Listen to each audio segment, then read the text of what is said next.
The observation deck of the Celestial Harmony Station hummed with the usual symphony of 1,000 species coexisting in careful balance. Ambassador Zixer of the Draconic Imperium stood with his massive wings folded tight against his obsidian scales, watching the human child with barely concealed disdain.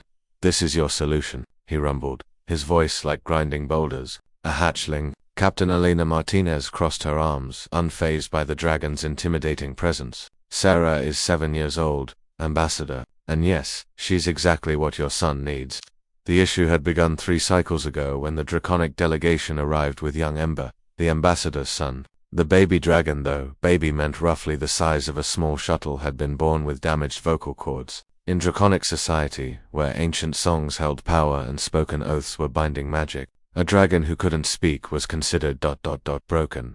Ember sat in the corner of the bite, his copper scales dulled with sadness, occasionally releasing small puffs of frustrated smoke from his nostrils. Every attempt by the station's best xenolinguists and medical officers had failed. The dragons refused. Cybernetic assistance it would be impure. They had come to the neutral station as a last resort before Ember would be sent to live in isolation. Sarah bounced into the bite, her backpack jingling with art supplies. She barely reached Ember's front leg.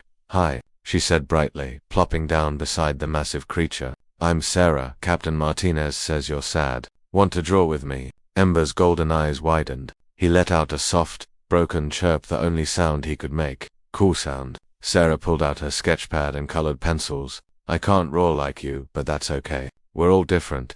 For the next hour, Zixter watched with growing confusion as his son and the human child sat together. Sarah drew simple pictures, stars, ships, stick figures. She narrated everything she drew, her child's voice filling the silence Ember couldn't. "This is you," she said, showing a crude drawing of a copper dragon with a big smile. "And this is me. We're friends now." Ember's eyes gleamed. He extended one massive claw and, with surprising gentleness, scratched at the ground.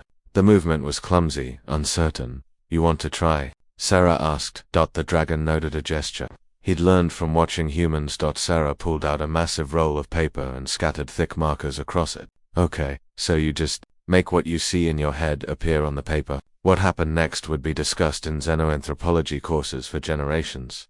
Ember gripped a marker in his claw. His first attempts were chaotic scribbles, but Sarah cheered anyway. "That's awesome. You're already better than my baby brother." Day after day, Sarah returned. She taught Ember colors, shapes, how to hold the marker for better control. The dragon's natural dexterity, combined with his desperate need to communicate, made him a quick study. Other species on the station began to watch. The insectoid Clictica found it fascinating. The energy-based Luminari called it an unexpected bridge between matforms. Even the stoic and admitted it was statistically improbable yet emotionally resonant. But Zixter remained skeptical. "Drawing is not speaking. My son needs words to have honor in our society." Elena met his gaze steadily. "Maybe your son is finding something better."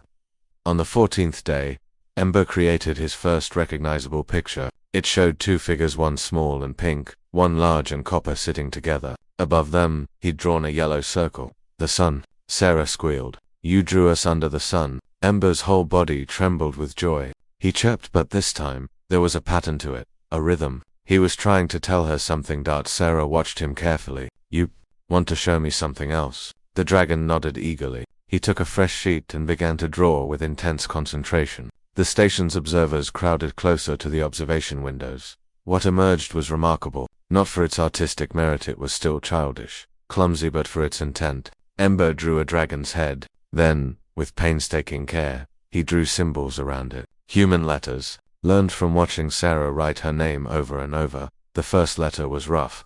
Efton. The crowd held its breath. Aisara's eyes widened as understanding dawned. The final letter completed. Ember stepped back and looked at Sarah with those golden eyes, now bright with hope and achievement. "Friend," Sarah whispered, then shouted. "You wrote friend." She launched herself at the dragon, wrapping her small arms around his massive leg. Ember's broken chirp became something else, a sound of pure happiness. Zixter stood frozen. Around the observation deck, hardened military officers wiped their eyes.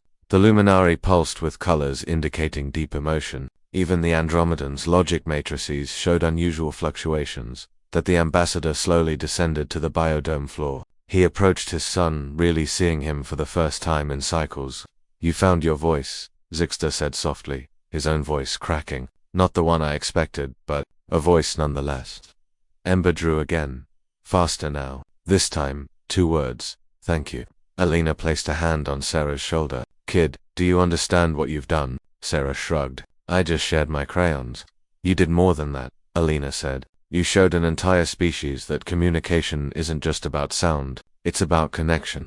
In the following months, young dragons across the Imperium began learning visual language alongside their traditional songs. Those who couldn't speak found dignity in drawing, painting, and writing. The rigid draconic culture, unchanged for millennia, bent not because of diplomacy or war, but because a 7-year-old human girl had sat down with markers and said, "Want to draw with me?"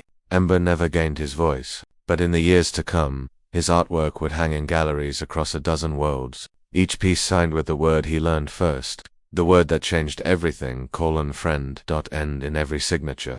A small stick figure stood beside a copper dragon, both smiling under a yellow sun.